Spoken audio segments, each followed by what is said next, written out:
October 21st Audit Committee meeting at 11 a.m. And roll call, please. Bach? Bach from Counselor? John Tabor, present. Thank you. Jesse? Jesse Lynch. Suzanne? Yep, and Counselor Cook would like me to express that she was not able to be here today. She had a prior commitment. Yeah, thank you.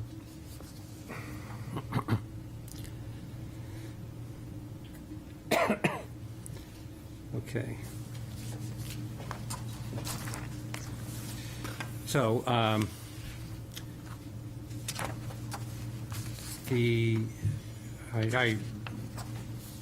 I sent all this material to Cynthia this morning, hoping that she might be able to distribute electronically, including the memo that you see in front of you. But apparently there was a glitch in the printing, or the printer. So why don't we just go through this in order? If we could take a look at the minutes, please, because I drafted these after our July 25th meeting, knowing that there would be some corrections from Suzanne. I had very minor suggestion for amending the minutes, the draft minutes that you have here. Good, thank you. And that would be, if you look under the non-public meeting section, Yep, second paragraph that begins in non-public session. yep. I would just add a sentence in front of that that says, no separate sealed minutes were taken, period. I'm And sorry, then you've got- no separate, Yep. And I've got the language, so Okay. when our systems are hopefully fully back up this afternoon, we can, can you send those over? yep. And then I would add a sentence at the end that said, to that paragraph that says, all action taken in public session as recorded below. Just to clarify that it's all encompassed in this document. And Yeah, great. no one needs to look for something else. Okay. Again, my apologies that you haven't, this is the first time you're looking at this, but are there any other changes, edits, corrections, additions, deletions?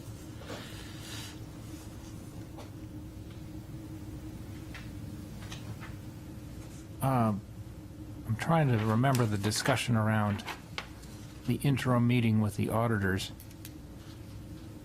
but I think Counselor Cook and I objected I think you're right. on the basis that the auditors, we would trust the auditors to do their work, and that the auditors would ultimately report to the city council. But that's from memory. I'd have to go back and look at the tape. Do you, I'm happy to hold off on approving these if you'd like to do that. I Yeah, don't want to push you into, watching too much video. well, there's that risk as well. Would you like me to check the video, Counselor Tabor, and suggest an additional line along the lines if that is consistent? Just if there was, yeah, I mean, I would assume we objected based on those reasons, but, I you can know, if the check minutes that. would state that. Why don't you take a moment at your leisure to, not now, but Yeah. to check the video and are there any other corrections? Hearing none, then pending that, we will hold off on approving these until the next meeting then. Okay, thank you.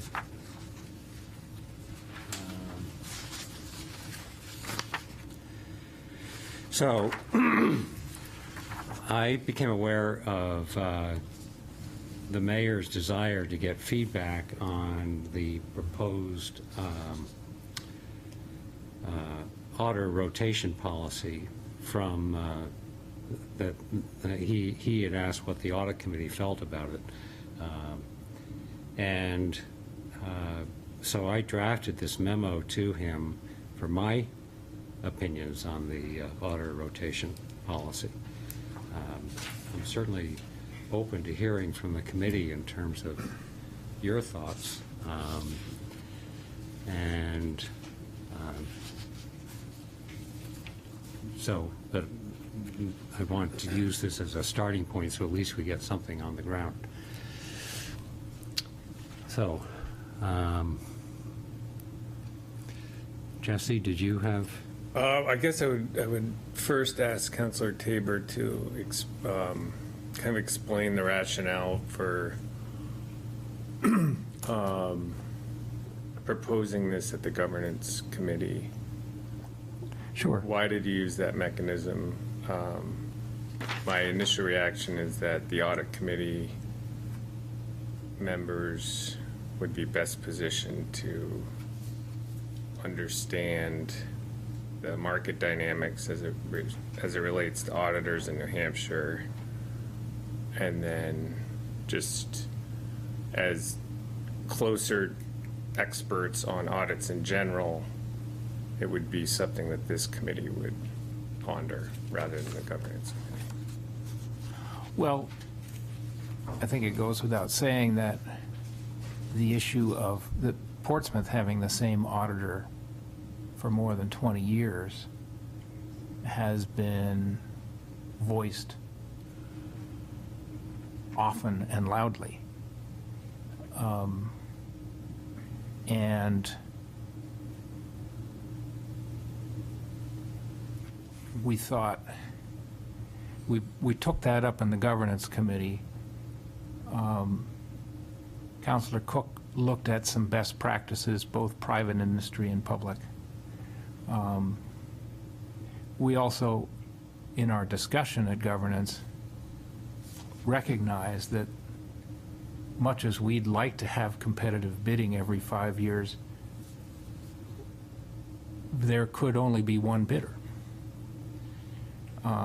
We went through the fact that Melanson represents most of the towns and cities in the state, and there is a lack of competition.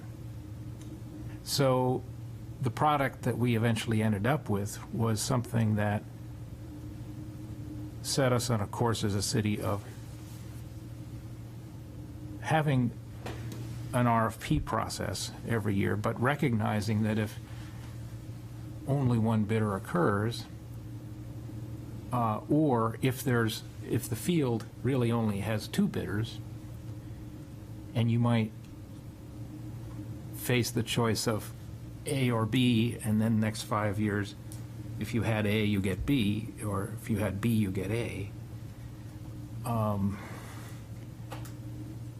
You know, we felt that we needed some practices from the auditor in rotating the teams, so that if, for example, the city had the same auditor for 10 years, which could well work out to happen, we were ensured of having a rotation of the principal auditor, the engagement team, and the audit partner responsible for reviewing the audit. So that way, if there's a dearth of bidders, at least the city knows that we've got fresh eyes on the books on a regular basis. And that was the point. You know, we had not in any way intended to replace the due consideration of this body.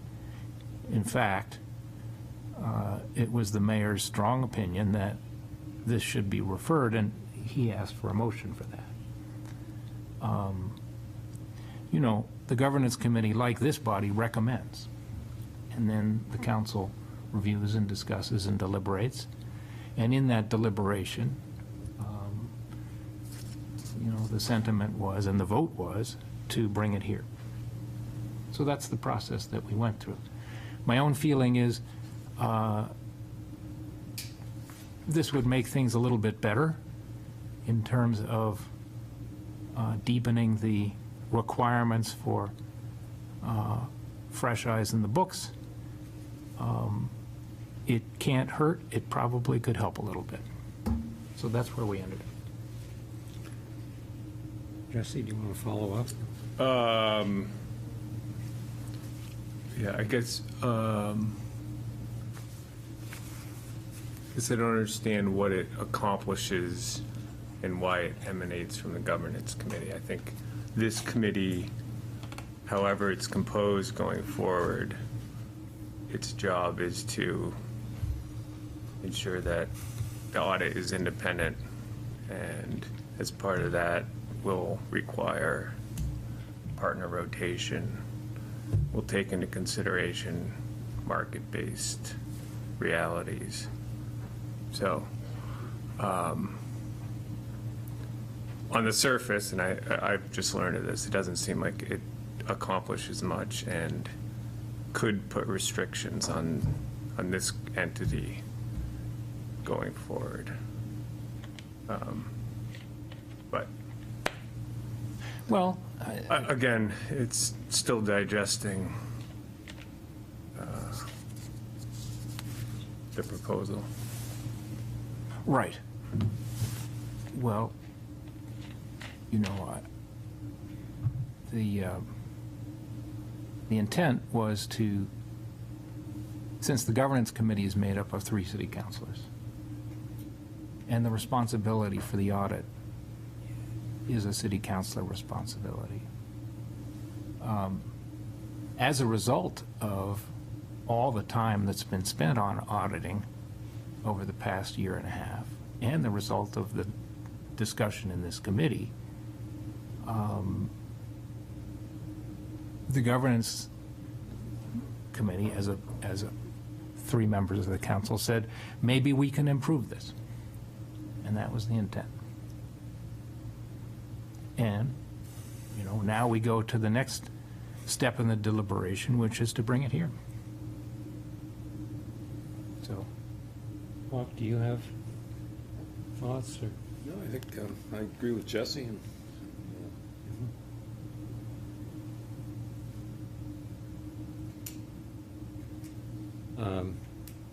I also agree with Jesse that, and believe that this issue should have been raised here in the audit committee, precisely because of the sensitivities that we have to the marketplace and the awareness that we have of the complexity of audits. And those issues are ones that I tried to capture in this memo. You know, I say that it's laudable that the governance committee came up with this policy, but that in fact it's a much more complicated issue than simply saying 5 years, and I know there's some wiggle room in the policy.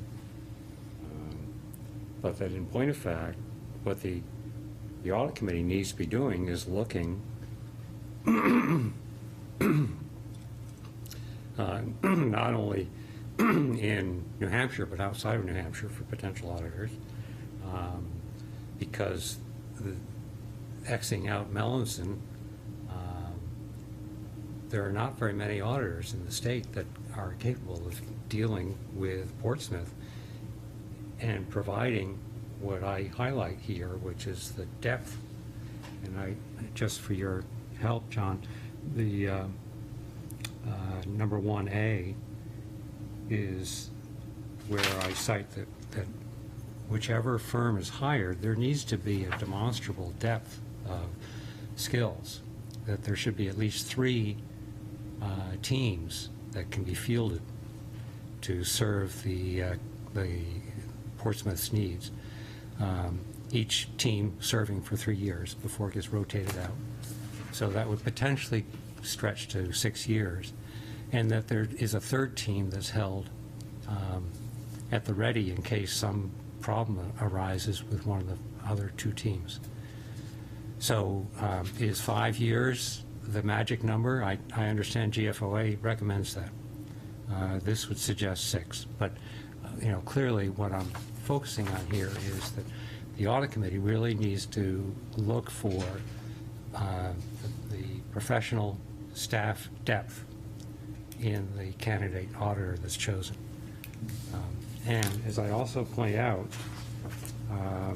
related to that, in point 2, on the second page, after 27 years, Melanson is at the end of its assignment rope.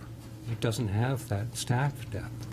It's one of the reasons that I scored them as low as I did when we did the scoring last year, was because they demonstrably fell short, especially compared with CLA. So I think that it's why, going back to Jesse's question, it's why it's so important for this issue to first be addressed in the audit committee, so that we're able to give full throat to these very real concerns that I have as chair, and I think, I'm guessing that some of us share. So my intention is to send this memo to David so that he at least has a record of it and understands some of the complexities involved and subtleties that arise in the eyes of the audit committee that need to be addressed as we try to work towards a more independent audit. I think this is that's valuable input.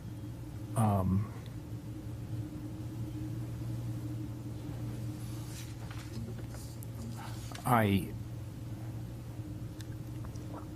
also think that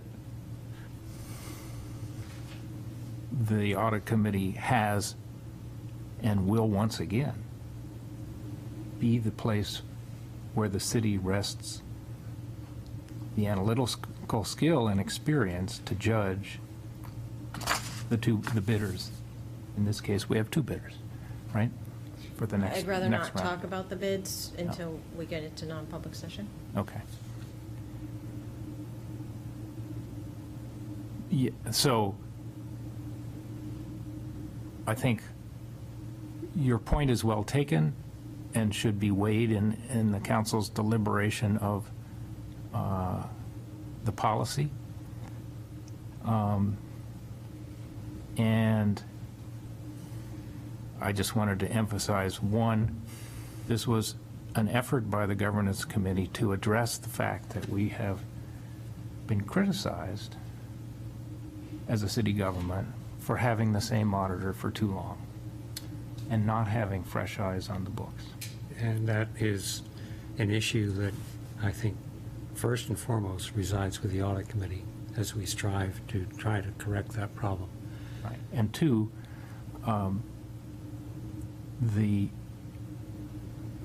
your judgment, experience, and skill is still very much valued in the RFP process, as the original audit committee ordinance says. So I think that, is the policy something we do want to adopt as a council or not? We'll review your input and weigh that. But it doesn't change the fact that ultimately we're relying on this body to pick the auditor. And to the degree that you want all these factors to be weighed in, we should develop a scoring matrix that reflects that. My concern is that a policy is issued that is too restrictive, too cookie cutter, and doesn't acknowledge the role of the audit committee in being aware of and sensitive to the complexities of the matter. So if governance wanted to rewrite the policy, we would want to include language about the depth of staffing. Would that be where we're going? What I would suggest, Counselor, is that the city council asked the audit committee to come up with a draft policy. Okay. I don't, following Jesse's initial line of questioning, I don't see the role of the governance committee in what I think is essentially an audit committee issue.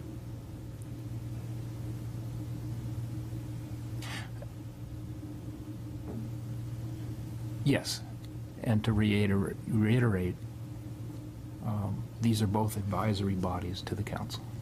I Governance understand that. and this body. And we need all three legs of the stool. Perhaps. But I would hope that the council, acknowledging the role of the audit committee in conducting or helping, assisting with the audit to take place, that the council looks to the audit committee first and foremost.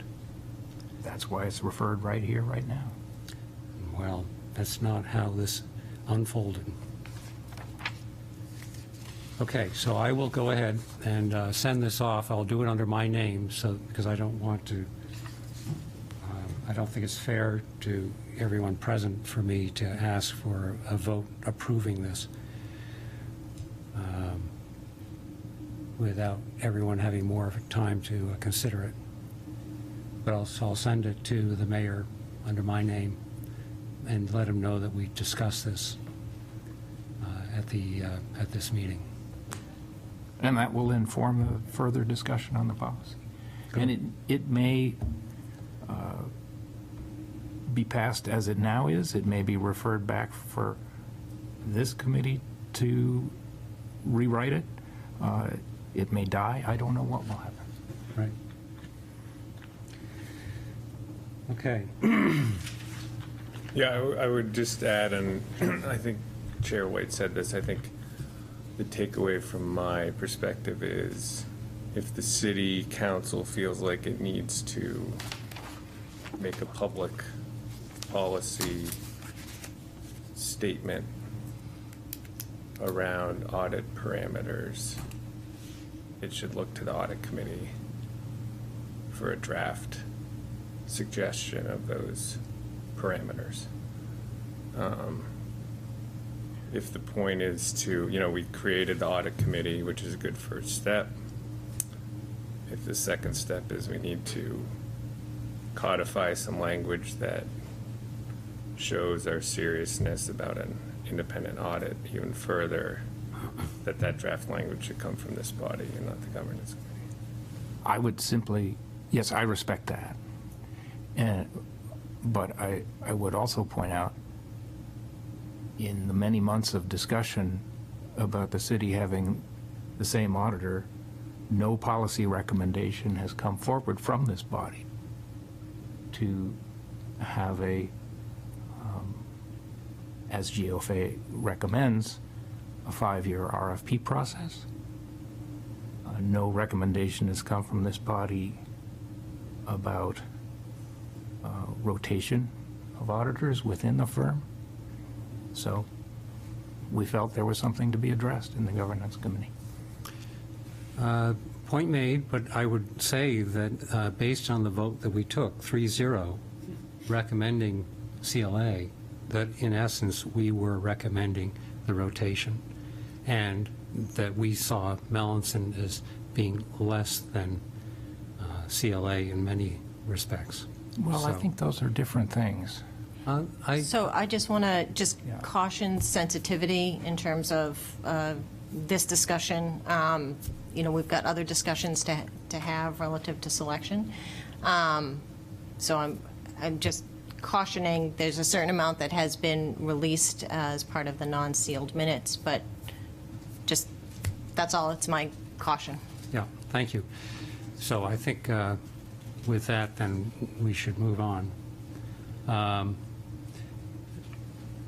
So we have, I think that there were a couple of changes. They were perhaps minor in the RFP that before it was issued. And I'm just wondering if you can give us general background of any changes that you had made and when the RFP was actually issued. Again, understanding that we will go into non-public to get the details, but if you could just give us an overview a framework?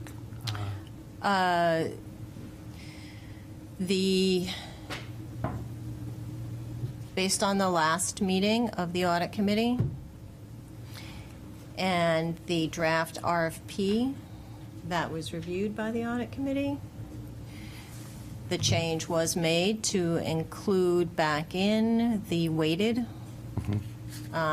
scoring as discussed. There was no change made to other portions of the RFP. And we have received proposals as a result of that RFP, which are available And we'll address that. in non-public. Right. Okay.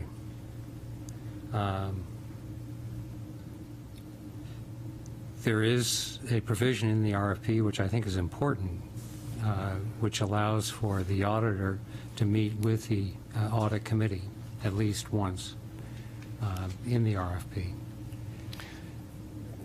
There was a motion taken at the last meeting to include that. That language was not included in the final version of the RFP that was issued. Oh, page 9 of the final RFP.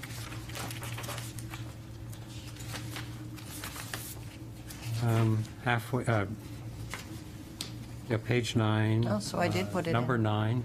Okay. I don't have a copy, so. Okay, do you want to look at? No, you can just read it to me. It says, the auditor shall attend at least one meeting with the audit committee and one meeting with the city council. Oh, yeah. That we're presuming at the end of the audit, yes. It doesn't say, at which the audit report and management letter will be discussed, so that would suggest at the end. Yeah. The auditor may be required to attend additional public meetings for an additional fee.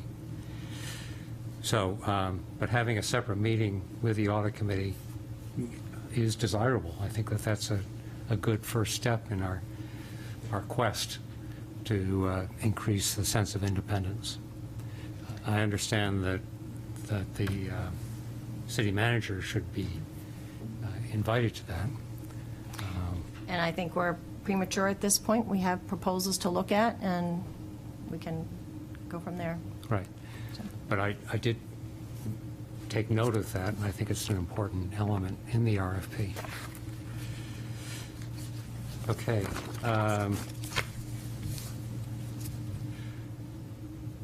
The concern I did have, again, going to the RFP, let's see if I can find this quickly.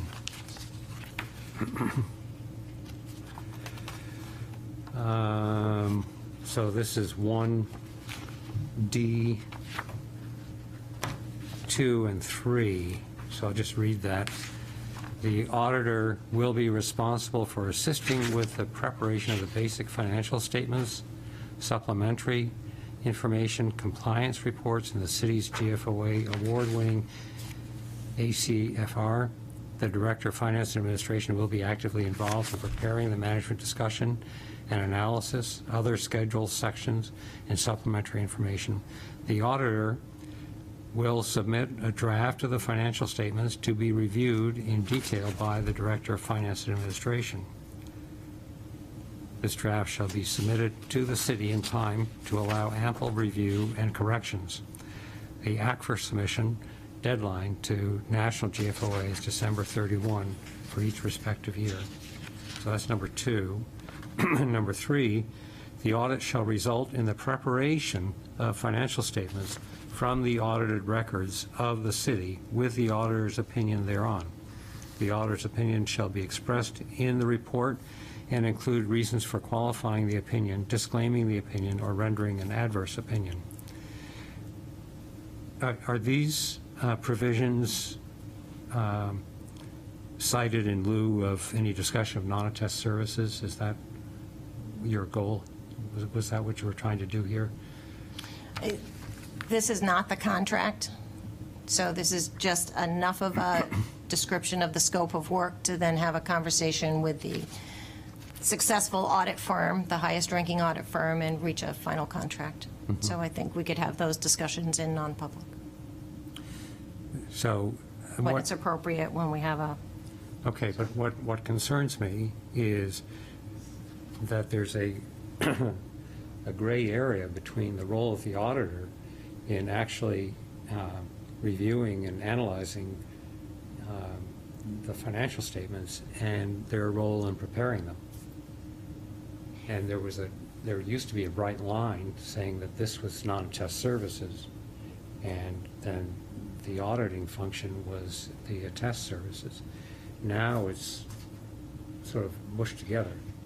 And that concerns me because the reason it's significant is because now you don't know if the auditor is supposed to be doing this as part of non-attest services, which calls into play a whole nother set of regulatory oversight, or whether it's that this is going to be standard process going forward. It's a concern of mine. I think it can certainly, any concerns like that can certainly be addressed within the contract and within the interview process. Because certainly I concur that there's a schedule of regulations relative to the non-attest services, the firms that we've had experience with in the past and had conversations with in the past. They are very cognizant of that line. They're very comfortable with knowing where their duties begin and end, and I have no problem that, to the extent there's any concern, they could be clarified. So, and that's based on our good conversations last year, Well, so, which I don't want to get into the details, but I'm. no, but so Yeah. now that matter is on the record. Any other concerns or reflections on the RFP? Okay, thank you. So I'd like to open it up to public comments then, please. If there are any. Petra, please. You may approach the witness. Be on here. I don't know which mic you want. Thank you. Petra Huda, 280 South Street. The first thing I'd like to address is the memo from the chair on the policy. So I think it should be noted that neither the counselors who were at the meeting that are also on the governance committee, nor the staff even sent an email to the chair to notify him that this committee was supposed to be looking at this. From my perspective, as a resident here, I find that very disturbing. The next thing here, I would ask Chair White, since you have not voted on this but looked at this here due to unforeseen technical issues, the whole council is going to be voting on this, whether to leave it in, change it, whatever they're going to do. I would ask that you send this to the full council. And not just the And not just the mayor. As Councilor Tabor noted, this will be a full council decision, and I think they should have as much information as possible to make their decision. Thank you. So that's the only thing I would have on there. So on the RFP, I find it disturbing once that the audit committee worked on an RFP, voted on it, put it forward, and it was discarded. This is what was sent out by the staff. The audit committee was not made aware of who it was sent to, or what channels it was sent to, or the ultimate composition of the RFP until it was posted.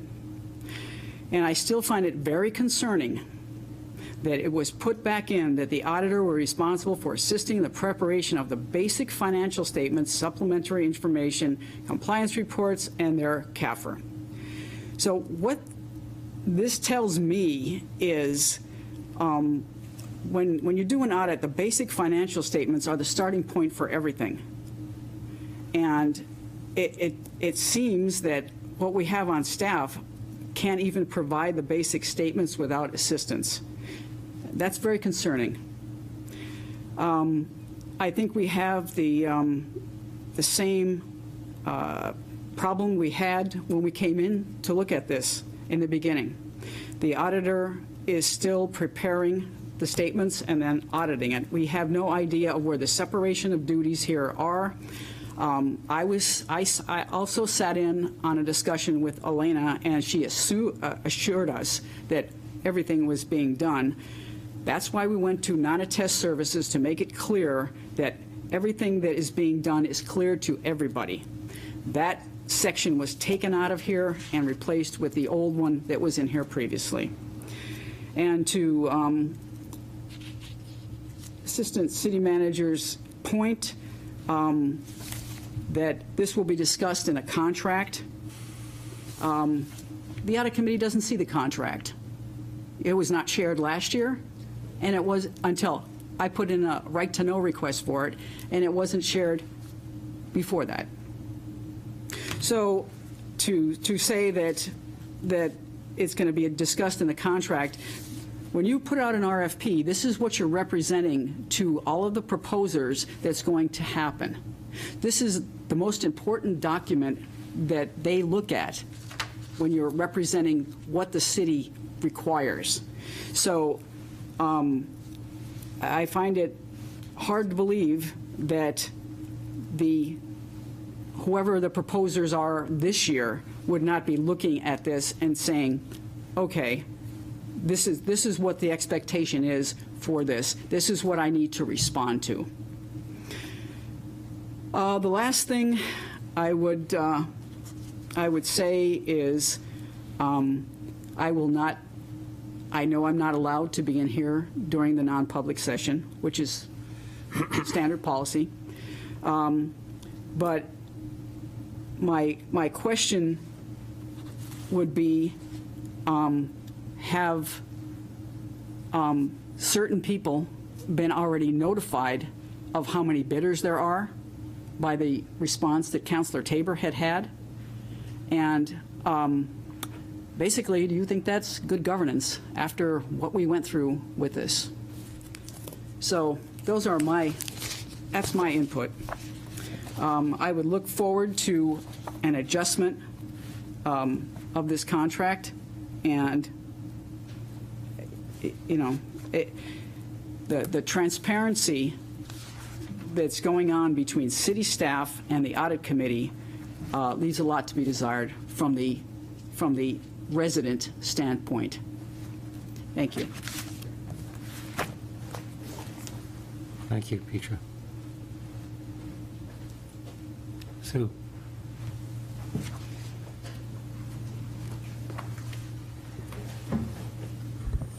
Sue Polidura, Middle Street in Portsmouth. And just to mention a few things, I am planning also to make comments to the City Council on the next meeting regarding the changes that are being proposed. We're now down to a third reading on that change. And I have been following this issue fairly closely. Every time that ordinance comes up for a discussion, is changed. It has been changed to the point that I don't even think the councilors know what's in it. It's just confusing. I mean, I even replayed it on the video. So because I can't follow it. And it's like, what is it that the ordinance is supposed to read? I'm very confused. I will request that they just shelve it and to just leave things as they are for the time being, and they come up with a more solid proposal at some point. Because I know they're confused, I am confused, people out there are confused, nobody knows what they're voting on. The other thing is, given on the proposals, and when you have not that many bidders, of course you gotta cast a broader net to see who would be interested. you want as many people bidding as possible on your process. But the less people you have that are available, then your ranking, especially when it comes to cost, gets lower on the list because you really don't have much. You don't have a lot of suppliers that you can get the better price. I mean, I've done purchasing for corporate and I've done purchasing for the federal government. In corporate, they're both looking at the bottom line as far as cost. When I was doing a direct contract on this, that wasn't my number one issue. My number one issue was service. Would this company would be able to fulfill the needs of my employer? Because if they didn't, I would be the person, I was a segue person between all the manufacturing in China and the vice president of manufacturing that sat not too far away from me. I needed to know that I could count on that supplier.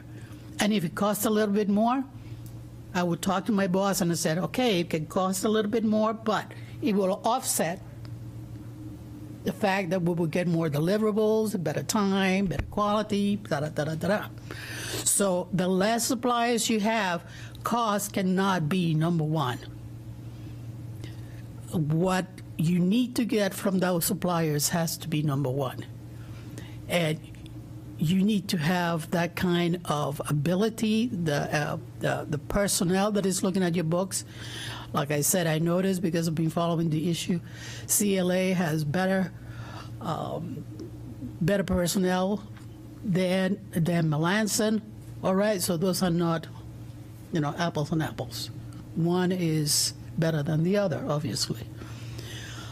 There is also the attest versus a non-attest, and there is a separate set of eyes, and you're looking at a team that the consideration that you're changing the team is good enough to be accepted as changing the auditors, and that's not necessarily true.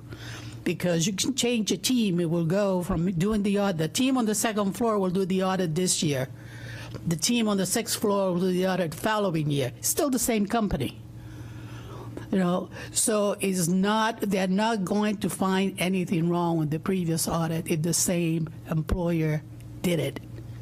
They're not. Basic common sense, I can tell you that right now. If that non-attest pays, the company pays the non-attest services, I can assure you the non-attest services will find nothing wrong with that audit. So anyways, just from my perspective as having done this before and having to sell my boss a 14% increase on materials for worldwide manufacturing from a supplier that I wanted and they didn't, we had to sell that to the people, to our board, and they accepted it because we provided the fact that it would be better in the end for the corporation. So that's what I'm hoping happens here with this process. I don't know how many people applied. I don't know how many companies. I assume at least more than one. But looking at it not from the perspective of cost alone, but also what you're getting. That's it. Thank you. Thank you. I have a question before you move on. Would I be able to? Please, yep. State that? I know you're going to go into non-public, and that's fine, but from my, Peter Huda, 280 South Street, from my perspective, since we did not have any visibility to, or you did not have any visibility also to who this was put out with or what channels the city used as a resident prior chair, I would like to know if we used all possible avenues and mechanisms that are available to the city to put this out. And the other thing I guess I'd like to state that it's been said that this is very complex and there's only a few firms that can do this. I'd also like to remind the committee that there is a lot of big firms, whether in-state or out-of-state, that have divisions that do municipal. The problem that we probably have as a community is getting their attention and putting this out to all available avenues that we can. So the fact that we have no idea, I have no idea. I don't know if it was stated here, since this is our first meeting after it was sent out, of what the process was that the staff did go through and what avenues they posted it on, and I guess I would just like to know that as a resident before you go into your discussion of this, just for background Yeah, information. thank you. Thank you. Suzanne, do you want to respond to that? Sure, be happy to, and if I could just hit a couple of points. So last year, the chairman provided a rather lengthy list, maybe 10 firms, 15 firms? 5. Just 5? Okay, maybe because we had our list, so maybe the duplicative.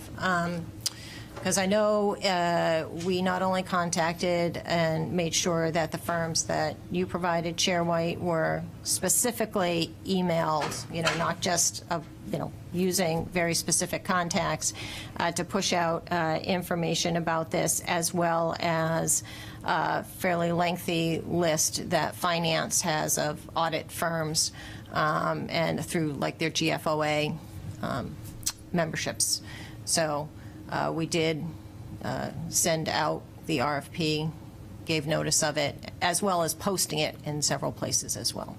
So we did try and get pretty broad coverage. Where did you Sorry, post that it? was last year, but this year, We did the same thing. same thing. Yep. Okay. Yep. Where was it posted? I know New Hampshire Municipal Association, I believe, and then I think there's a GFOA. There are some other places, I think, and if you want, I'll get it for the next meeting. I should have thought it's been a Yeah. little crazy here. It'd be interesting to see Yeah. whether the second one reaches, what states it reaches. It's my sense of New England. Yeah. There is a separate New England, Yeah. NES GFOA, New England States GFOA. Yeah, and I'm pretty sure that's the one they use, the New England one. Okay. Yeah. I think, given all of the tempest that has occurred around these issues, trying to be as public as we possibly can about the channels and distribution methodology will be helpful.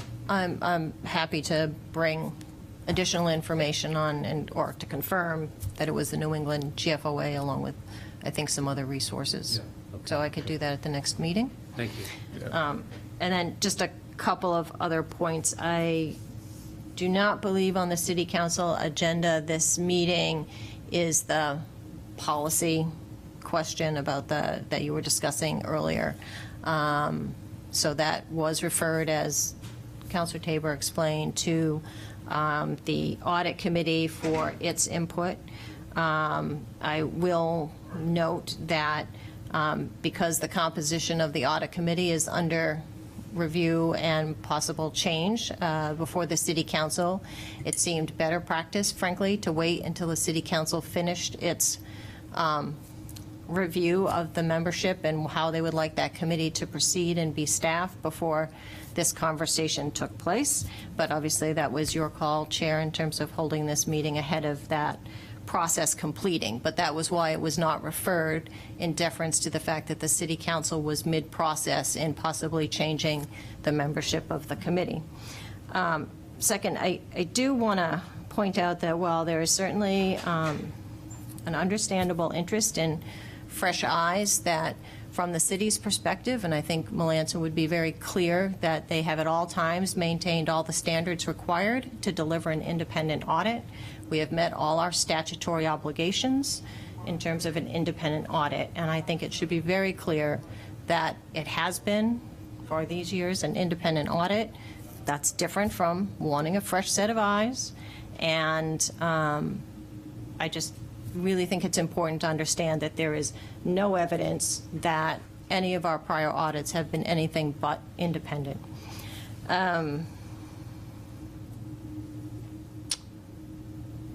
And just to also make it clear, from the city's management perspective, having a firm handle the non-attest services, as we discussed, is more efficient from the city's point of view, which is why it is done that way from a staffing perspective. And so that has been a decision that has been made, over the years to do that. It is very common in New Hampshire, and I think as we heard and kind of learned through our discussions last year, it is not only common in New Hampshire, in other states and municipalities, depending on your size.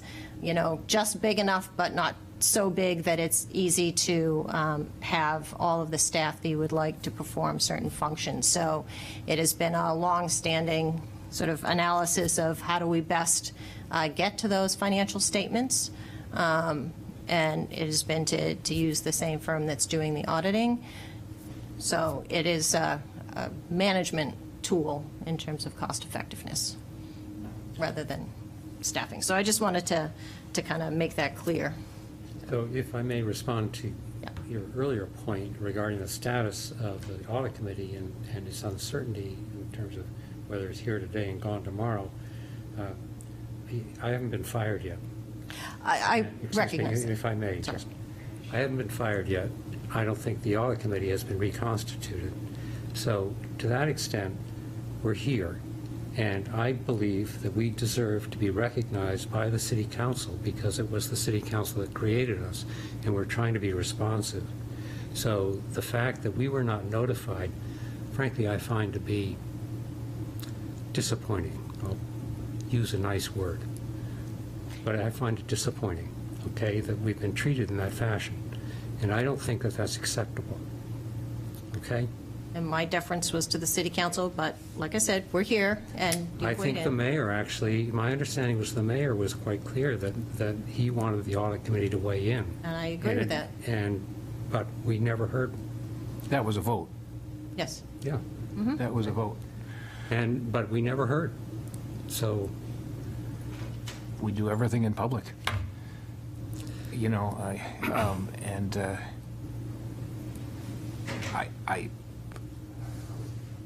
Well, we've referred this to the audit committee, as you would want. I don't think that it was actually referred, which suggests that there is a messenger who brings a message from the source to the object. Well, the city Right. council voted to refer this to the audit committee. We can dance on the head of a pin. Well, that's the only way we take action. Yeah. I think that if there were issues that required raising revenue or whatever, that you would be sure to deliver the message to the recipient. But in this case, that didn't happen. So I think now what I would do is to entertain a motion to enter non-public so we can move on with the matters at hand.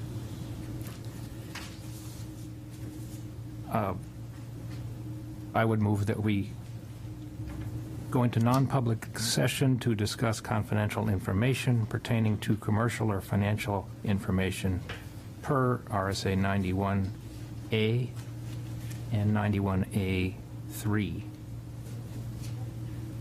Do I have a second? Second. All in favor? Aye. Aye. Opposed? Thank you. So that's 11.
Go ahead, you can make your return to public So session. now we're in public, so you want to make a motion to seal? Yes.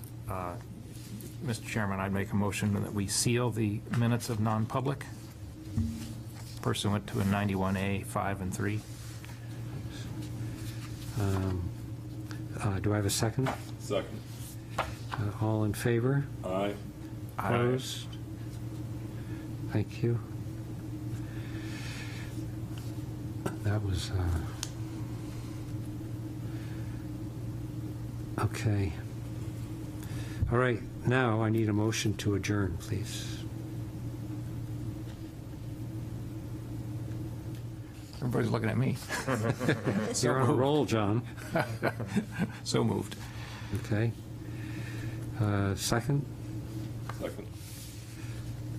All in favor? Aye. Aye. All right. Okay. 12. Thank you very much.